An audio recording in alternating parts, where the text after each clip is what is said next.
Bismillahirrahmanirrahim. Assalamu alaikum. All right, today we are going to make chicken coconut curry. Now, there's different varieties of this version. You can get, there's a Thailand version, there's a Malaysian one, there's also a South Indian version. I'm going to do a bit of a South Asian, but sort of a North style here. So what we've got here is we've got our coconut milk. I'm using about 400 ml here. We've got our ginger garlic paste. We've got our oil, which we've already put into the pan.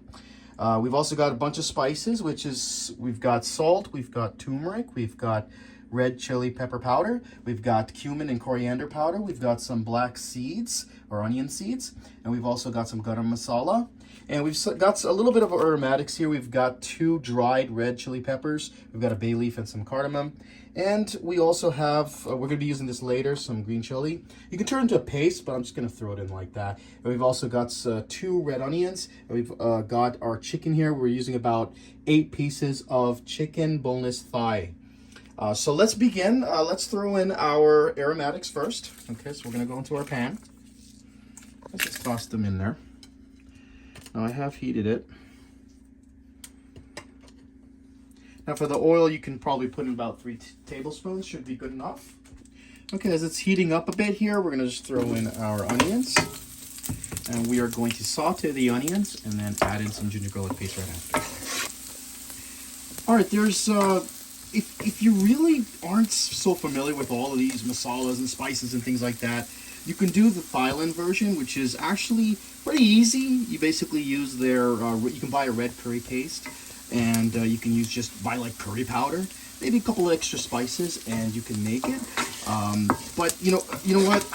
I really enjoy a lot of these masalas. One of the things I actually don't enjoy, ironically, is curry powder. I'm not really a big fan of curry powder. I actually like turmeric versus curry powder. But it's all up to you. Now, as this is browning, I'm just going to put in a little bit of water, not too much, just a little bit. Okay, very little. Because I'm just going to be adding in the ginger garlic paste. Now with the Thai version, it's best to use, I would say it's probably best to use chopped ginger and garlic, but you can still use a paste if you wanted to. So I'm just going to add in that ginger garlic paste here. I'm going to do about 1 teaspoon. Okay, we don't need too much. 1 teaspoon should be enough. So just going to mix it up here. Now I have lowered it to medium heat from high heat. If you want to, unless you're really in a hurry, you can go with high heat, but I suggest don't do that for this dish. I mean, this is already quick enough anyway. You're looking at about 20 minutes to cook the whole thing. All right, as we notice that it's frying a little bit more here, and we want to see the oil kind of separating from it, we're going to throw in just all of our masalas from that little boat we got here. Just throw it all in there, and we're gonna start mixing it up. Mashallah, we can really smell everything. It smells so good. It's fantastic. Even with those aromatics in there, it's fantastic. Just mix it up more. As we're waiting for the oil to kind of separate here, now what you can do with the chilies here is if you made it into a paste, I would suggest cooking the chicken first and then putting in the paste. But since I didn't make it into a paste, I just want to do something quick and easy today. So I'm just throwing it all in there. Adds to it. Now this green chili is not really that spicy. Like literally, I can just eat the whole thing. It's not an issue. These are the long green chilies, and they're actually quite edible compared to most chilies out there in the world. So now there's another way you can do this. Is you can actually just marinate your chicken in advance, so it gives the chicken a little more flavor. It's not necessary, but you can do it, especially in Thai dishes. You want to do that, but we are going to add in the chicken very shortly, just waiting for that oil to kind of separate there. All right, once ready, we are just going to throw in our chicken pieces here. They've been cubed, and we're going to mix all that masala in.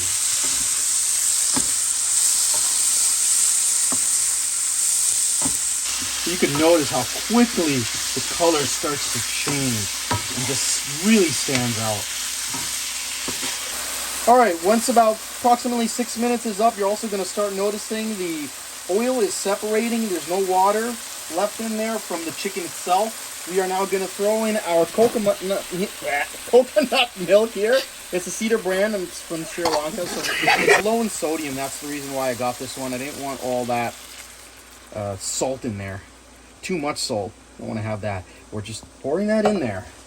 Let's mix it up for a bit so we can change that color.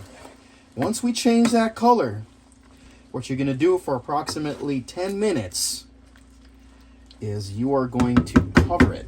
Okay? You're going to cover it, let it cook on medium heat. Now I increased it to medium high just to kind of get in some of those just to fry it better, the chicken. And now on medium, we're just going to let it go for about 10 minutes. Thank you. All right, once the 10 minutes are up, just going to take the lid off there. And look at that. Nice and creamy this is.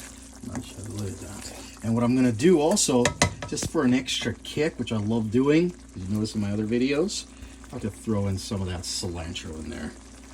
Let's just throw it in there. There we go. Gives a nice color too. Look at that. You can mix it just a little bit. All right, you can just pour it with some rice. You can eat it with prato roti if you want, but you could it'll taste great with some rice. In fact, if you do the Thai version, you can even use noodles.